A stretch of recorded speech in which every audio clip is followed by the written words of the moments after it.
when Ciro Sepulveda said goodbye to his co-workers at San Diego country music station KSON-FM the Friday before last. Many were gearing up for the Route 91 Harvest Festival in Las Vegas.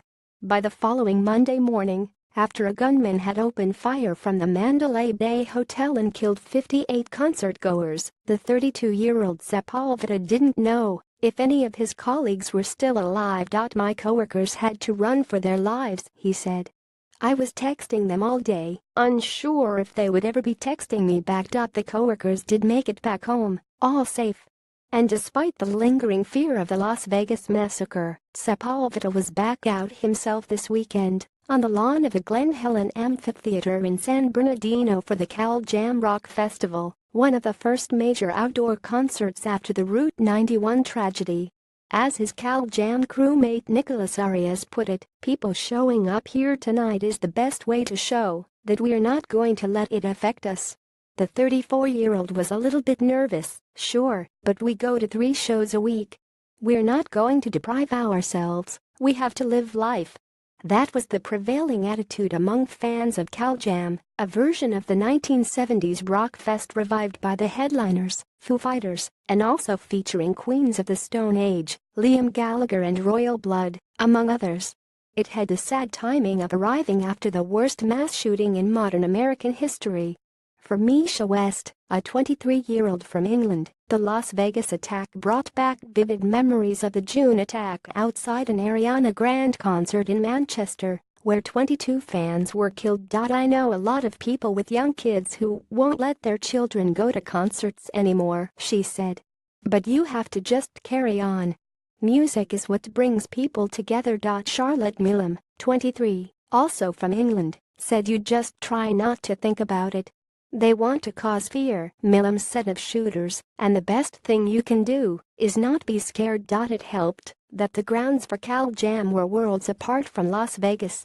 The open-air Glen Helen Amphitheater is in a rural mountain pass with no hotel towers surrounding it like the one used to fire on the Route 91 event. Still, organizers said they prepared for the worst. Additional security measures have been established, both seen and unseen, including bag searches with size limits and metal detectors, along with enhanced security and law enforcement presence, Cal Jam officials told The Times in a statement before the show. The police presence was more visible than at past shows. But by and large, the mood remained optimistic, if somewhat mournful, as the sun set over the surrounding hills. "On the way over here, I asked, what do we do if something happens?" said Eliza Giro, who moved to Southern California from Greece.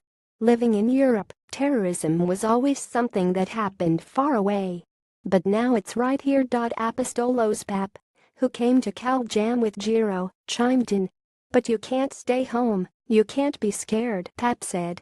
"You can't just stay locked inside your apartment. You can't let fear win," Giro added. The band certainly didn't. The Vegas attack was obviously in the minds of X, including Cage the Elephant and The Kills. But they played with what felt like renewed purpose, to remind fans of why they come to music festivals, to feel connection and catharsis. Foo Fighters knew they had to rally fans on a terrible week in music.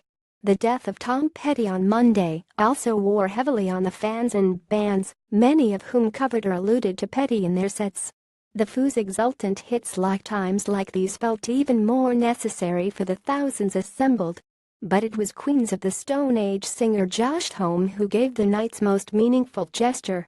After opening his set, he saw a fan waving a handwritten sign in the crowd, and he asked that it be passed to the stage. When he hoisted it above his head, fans read "Vegas Strong" and the names of each of the victims written out. "We are nothing when we're apart, and we're everything when we're together," Homme said. It wasn't much, but for the Cal Jam crowd, it was something to cheer. Caption for breaking music news. Follow @AugustBrin on Twitter.